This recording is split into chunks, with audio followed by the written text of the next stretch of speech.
El pequeño libro de la influencia y la persuasión, Javier Luxor. Desde luego, como en su portada parece que es un libro que engancha. De eso hablamos.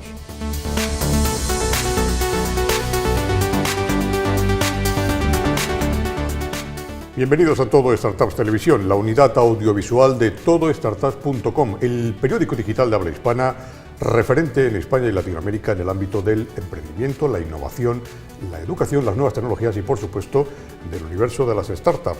Esta vez hablamos con Javier Luxor. Se presenta como mentalista y ya solo el vocablo nos genera dudas sobre qué es exactamente eso del mentalismo. Nos va a contar cómo el mentalismo puede ayudar en los negocios. Parece mentira, pero es así. Cómo nuestra empresa puede funcionar mejor desde un ángulo todavía poco conocido. Antes, algunos apuntes sobre nuestro invitado de la mano de Alberto Orellana. Javier Luxor asegura en su web que es posible conocer qué piensa una persona en un momento dado, pero no plantea trucos de magia para ello. No es de los que sacan objetos de la chistera. Es más sencillo que todo, o más complejo. Luxor aplica sus conocimientos en lo que se define como mentalismo moderno, que desarrolla disciplinas como la comunicación no verbal, la sugestión, la persuasión, la psicología o simplemente la intuición. Su formación le reconoce en manos de los mejores mentalistas de su tiempo. Javier Luxor, además de escribir y transmitir a los demás sobre aquello de lo que entiende y le apasiona, es un habitual del Congreso Anual de Mentalismo que se celebra en Las Vegas. Entre tanto, se afana por explicar a los empresarios que la influencia y la persuasión produce mejores réditos económicos. Javier Luxor, ¿Luxor o Luxor? Bien, Luxor es perfecto. Ese sería bueno. Bienvenido a Todo Startups Televisión. Muchas gracias.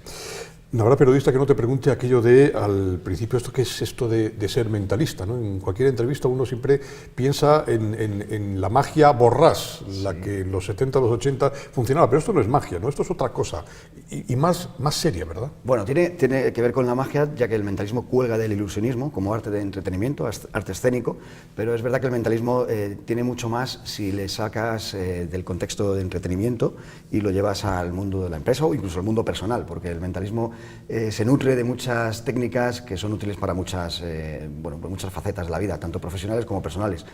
Comunicación no verbal, lo que es todo el concepto del lenguaje corporal, cómo utilizar la palabra para persuadir, la influencia, la persuasión, todo el tema de la sugestión.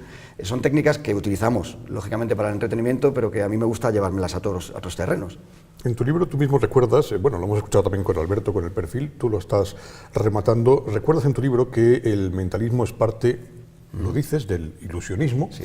Y muchos piensan que el ilusionismo es solo un juego, un espectáculo, pero además de eso también es otra cosa. Claro. ¿Es un referente para la empresa moderna, para la empresa de hoy, para emprender, por ejemplo? ¿Sería un buen referente, una buena manera de arrancar y de prosperar?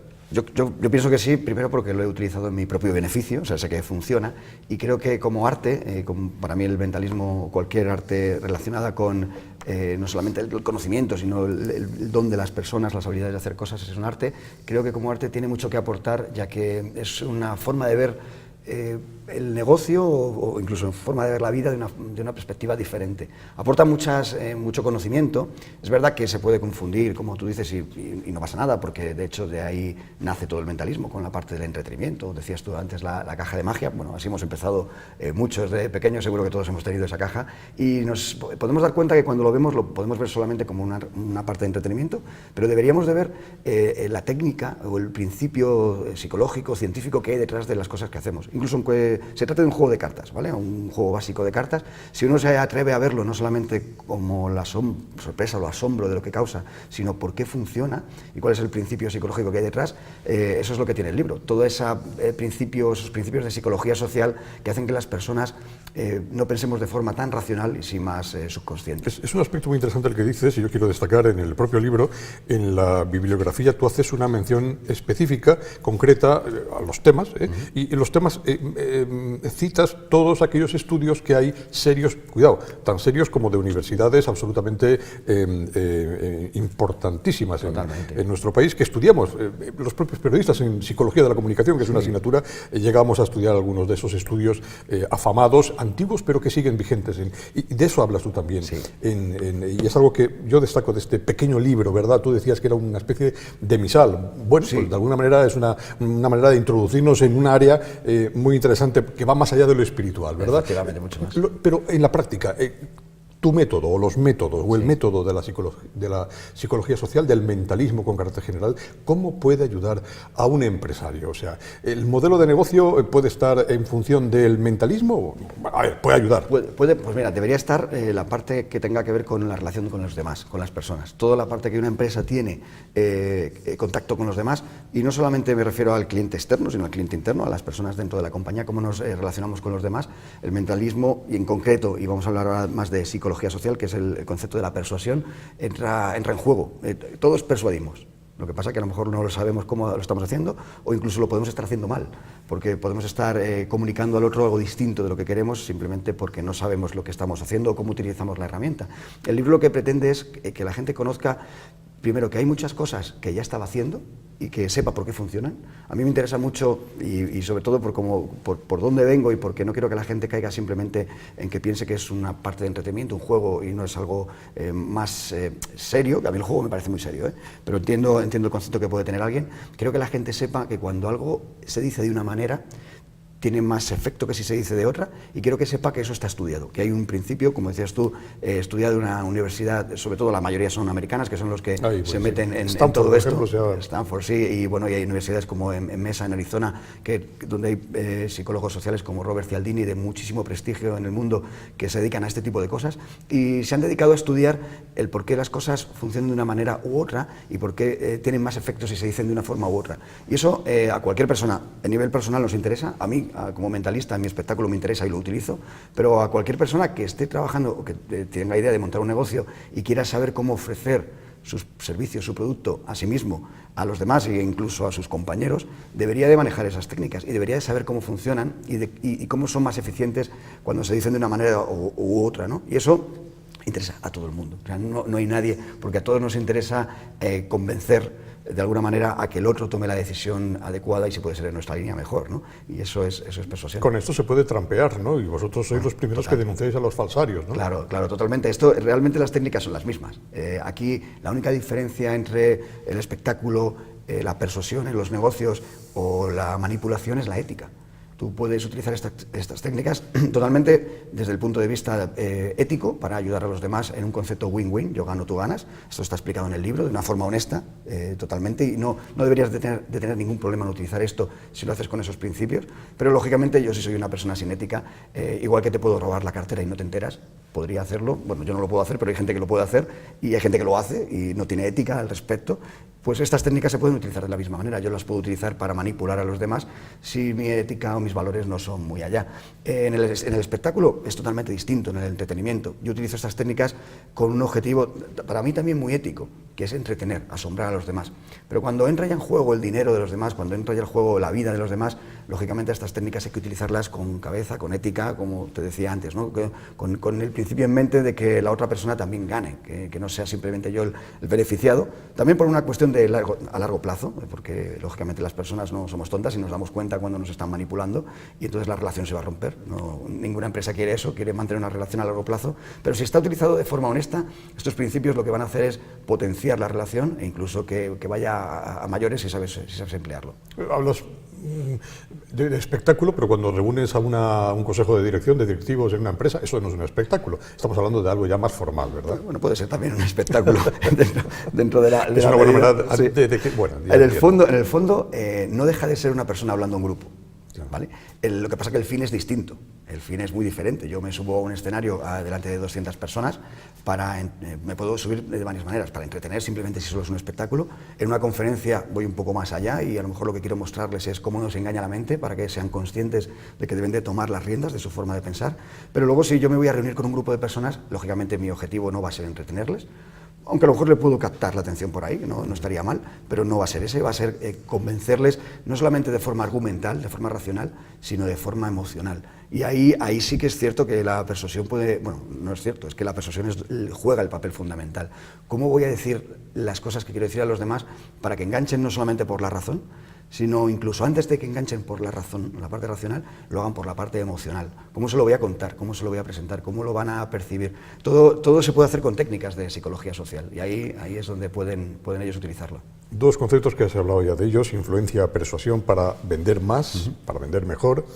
El vendedor clásico de toda la vida contestaría que de eso se trata, de vender más y mejor. ¿Qué aporta tu método como novedad al vendedor clásico de toda la vida? Pues mira, al vendedor clásico de toda la vida, o el tema del vendedor es un tema curioso, porque hay mucha gente que incluso tiene en mente que los vendedores les asocian ciertas, tipo vendedor de coches usados, ¿no? Ese tipo de concepto americano así del vendedor liante que te va a manipular.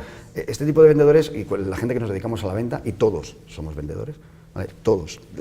Hay gente que rehuye incluso la palabra vender y dice, no, yo no soy vendedor, yo soy asesor comercial o técnico, como me han dicho, ingeniero de ventas.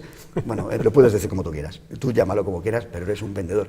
Pero es que yo soy un vendedor, todos vendemos algo. Mi hija pequeña, con 12 años, ya empieza a vender. Empieza a vender su propia imagen, quién es, cómo le conoce el profesor, cuál es. Todos nos vendemos a encontrar el primer trabajo. Y en relación con la venta, lo que tenemos que saber es que como todos somos vendedores, todos estamos vendiendo continuamente, no solamente el vendedor experto, cualquier persona, incluso el que está empezando.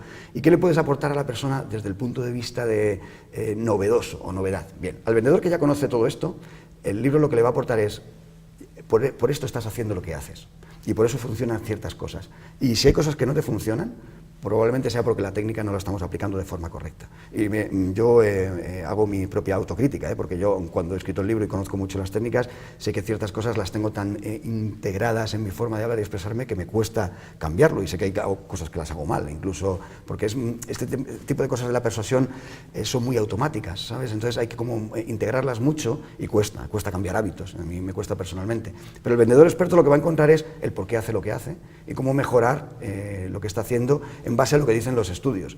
El vendedor inexperto, el vendedor que está empezando, o la empresa una startup que quiere empezar y que tiene que tocar un montón de palos, y hay gente a lo mejor muy buena en lo suyo, pero que le toca irse a vender. Lo que va a entender desde el punto de vista de la persuasión es que la venta es algo natural, que es más... no es tanto una serie de patrones de haz esto y sale esto, que ciertas personas nos podemos sentir incómodos.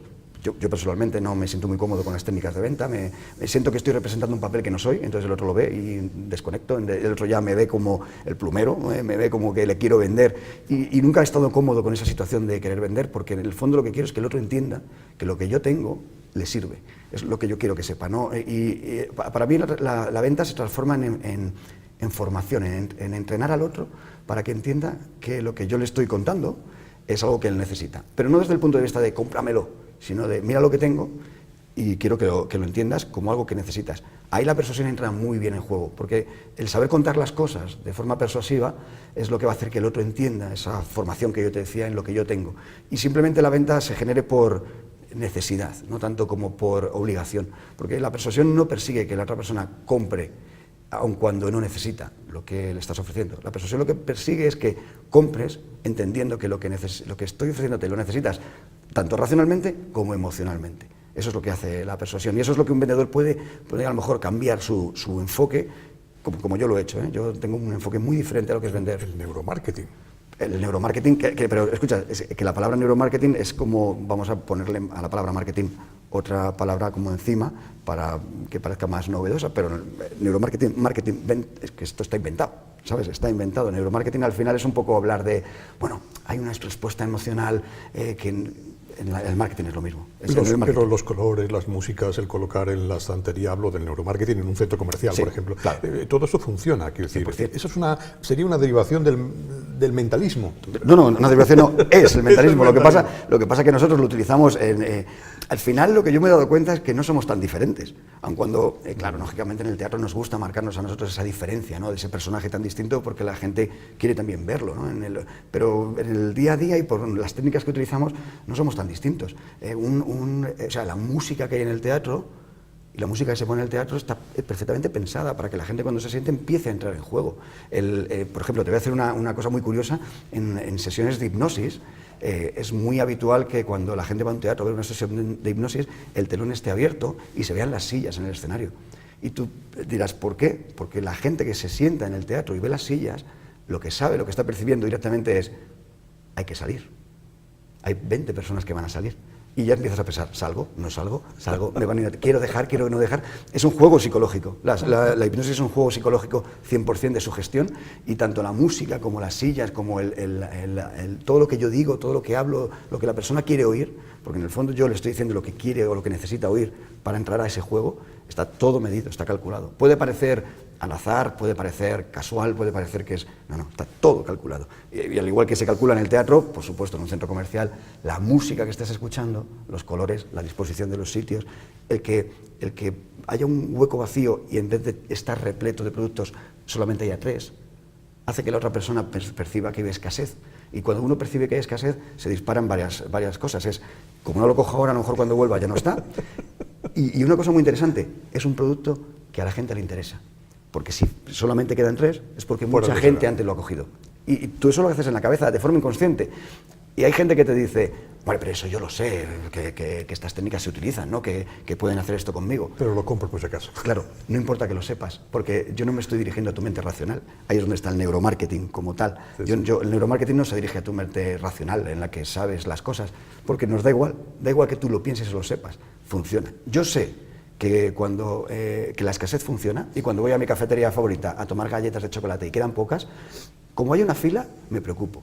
¿Vale? Me digo, a ver si estos de adelante se les da por pedir galletas de chocolate y yo me quedo sin ella. Y yo mismo estoy pensando, bueno, habrá dentro más, ¿no? Da igual, porque aun cuando yo sé que estoy siendo víctima de la escasez, funciona. Siento la necesidad de querer más de lo que menos hay. El pequeño libro de la influencia y la persuasión. Javier, cuando un empresario te llama, ¿qué es lo que te pide? ¿Qué quiere normalmente de ti? Hazme ganar dinero. 3 cosas. Bueno, eso alguna vez me lo han pedido, alguna vez me lo han pedido así de directo, además, que yo les he dicho, perdona, creo que te equivocas, tendrás que ir a un vidente o algo así, porque yo eso no lo sé hacer, sé hacer lo que sé hacer, y yo te lo puedo contar. Me pueden llamar para 3 cosas. Ya menos, pero es verdad que tengo una faceta más de entretenimiento, donde es perfecto, pero que cada vez la verdad es que estoy menos enfocado en esto. Conferencias donde les hablo sobre todo, y esto es lo que más hago, hablar a la gente de cómo nos engaña la mente. O sea, yo les digo, y además empiezo así, si soy experto en algo, y mira que me cuesta a mí decir que soy experto en algo, pero venga, para que me ubiquéis, yo soy experto en cómo nos engaña la mente. Y lo único que vengo a contaros es, si yo sé cómo me engaña la mente, y te puedo garantizar, os garantizo que nos engaña todos los días, continuamente nos está poniendo trabas, y nosotros estamos escuchándola y hacemos lo que nos dice. Si yo sé cómo me engaña, tengo herramientas para no dejarle que me engañe y tomar las riendas. Esa es la parte de las conferencias donde yo quiero enseñar a la gente que somos víctimas de nuestra propia mente, de nuestro propio cerebro, y tenemos de dar un pasito atrás y darnos cuenta de que somos más que nuestros propios pensamientos. Esa es la primera idea y lo que más hago. Pero luego también una faceta muy importante, y es la parte de consultoría en la parte de la persuasión. Yo aporto un punto de vista muy diferente a equipos de trabajo, sobre todo en la parte más de venta o de marketing, un enfoque muy diferente de lo que es la persuasión al que ellos están acostumbrados. Entonces trabajo habitualmente también con gente, con equipos de trabajo, esto no lo hago solo, lógicamente lo hago con ellos, en el cual repasamos todo el proceso, todos los trabajos que realizan ellos, tanto de marketing como de ventas, pero bueno, ya te digo, hasta de cómo se escriben los correos y cómo se dirigen al público, que sería una parte también muy conocedora como copywriting, pero no solamente en los emails que mandamos de forma más masiva en nuestras newsletters, sino a la hora de dirigirnos a nuestros empleados, a nuestros clientes, a la parte de cómo organizamos las presentaciones, las reuniones, desde el punto de vista persuasivo, ¿no? Y cómo enfocamos la venta y cómo le podemos añadir o meter una capa más de persuasión a lo que ya se está haciendo. En esas 3 patas es donde me muevo habitualmente. Hay un epígrafe en la página 117, me pareció interesante, repite para persuadir. Buenísimo. Señalas una clave, ¿no? La repetición como método de persuasión. Esto sería algo así como exponer nuestra propuesta cuantas más veces mejor, pero hay un límite, ¿no? Bueno, no creo que haya un límite. De hecho, los niños pequeños lo hacen fantástico. Un niño cuando quiere algo, se acercan los reyes, sabe que hay un periodo de tiempo que tiene que empezar a pedir. Cuanto más pida lo que quiere, más probabilidades tendrá de conseguirlo. ¿Y sabes por qué? No por pesado, que también, no es necesario que repita mucho, que también, sino porque empieza a grabar esa idea en nuestra mente. Y al principio suena extraña, pero luego suena como más aceptable. Goebbels, el asesor de Hitler, decía que una mentira repetida 1000 veces se convierte en una verdad. Bueno, pues por ahí va todo este tipo de cosas. Ahí nació el periodismo moderno, es broma, ¿eh? Sí, pero bueno, es verdad que al final tú tienes esa herramienta. Si el periodismo, en este caso, lógicamente no podemos compararlo con esta afirmación, pero tiene una responsabilidad enorme. con qué está contando y cómo lo cuenta. Claro, y tiene un punto de persuasión fundamental, clave, además, y de ahí esa gran responsabilidad. Nosotros que estamos con los medios y somos los que recibimos la información de los medios, entendemos que el medio sabe lo que está haciendo y la información que nos da es una información filtrada porque como no lo sea, y muchas veces el periodista no lo puede hacer, porque recibe la información y la comunica, como esa información venga manipulada y sea un concepto de vamos a acostumbrar al oyente o al espectador o al lector a un mensaje, como ese mensaje se repita, el que quiere escuchar y está predispuesto a escuchar está más en condiciones de poder aceptar ese mensaje. O sea que la repetición es un arma poderosísima. Dentro del método, de los métodos que se utilizan, que utilizas como mentalista, bueno, además de ayudar a hacer unas presentaciones adecuadas, de que las ventas sean más, en fin, a ayudar a la empresa, ¿se puede hacer también más feliz a los trabajadores? Porque eso también redunda en la productividad. ¿Eso puede servir? Quiero decir, se puede, hacer un juego de palabras, mentalizar desde el mentalismo a que la plantilla sea mucho más feliz. Te voy a responder, te digo que sí, y voy a completar esa pregunta. Incluso nos podemos autopersuadir a nosotros mismos para conseguir más felicidad de la que tú comentas, ¿no? Las técnicas de persuasión con los demás pueden ser utilizadas con nosotros mismos. El concepto de repetición, el concepto de hablarnos de forma afirmativa, el concepto de qué palabras utilizamos porque van a condicionar nuestra forma de pensar, no solo surten efecto en los demás, sino también surten efecto en nosotros. Las técnicas de reciprocidad, ¿no? Por ejemplo, dar a los demás antes de esperar algo a cambio, que no es un concepto, aunque hablamos de esto que parece un misal, no es un concepto religioso, que también está en las religiones, en muchas religiones, es un concepto de nuestra sociedad como personas. Yo llamo el primer capítulo del libro, uno de los primeros, se llama No olvides la botella de vino, y tiene que ver con el concepto de ir a una fiesta, a una cena de amigos, con las manos vacías. No nos gusta esa sensación de ir a un sitio donde nos han dado algo antes, que es la invitación, y no devolver nosotros a cambio. Bien, pues esto, que es un concepto que todos conocemos, está también en las personas de forma intangible. Cuando yo doy algo a los demás, como es mi tiempo, mi atención, mi cariño, mi conocimiento, esas personas que han recibido lo van a devolver. Y este concepto, que puede parecer bueno, pues algo abstracto y que no sirve para nada, sirve para mucho, sirve para establecer una relación con las personas en donde el punto de partida lo empiezo yo dando a los demás y los demás, por ende, lo deben de devolver. Es verdad que hay gente que no lo va a hacer, pero no podemos poner el foco en la gente que no hace esto. Tenemos que poner el foco en la gente que lo va a hacer, que va a ser la mayoría, porque a esa gente, con esa gente es en la cual vamos a fortalecer nuestra relación simplemente por el hecho de la reciprocidad, por el dar antes que recibir, ¿no? Muchas veces, y yo lo digo, que si estamos esperando en los demás algo, tenemos que ser nosotros primeros los que se lo demos. Eso es un principio de reciprocidad. Pero el libro está lleno de estos tipos de principios, y esos principios te hacen a ti más feliz, simplemente por el hecho de hacerlo en los demás, pero por supuesto en las personas que están escuchando. Es interesante lo que dices. Vamos acabando ya, si te parece, Javier. Sí, claro. Hablas también en la página 162 de lo relevante que es la comunicación visual, gestual, sí. El gesto, ¿no? De cómo nosotros estamos haciendo ahora mismo en esta entrevista un ejercicio de gestualidad. Totalmente. Y en función de... Seguro que ya sabes lo que estoy pensando.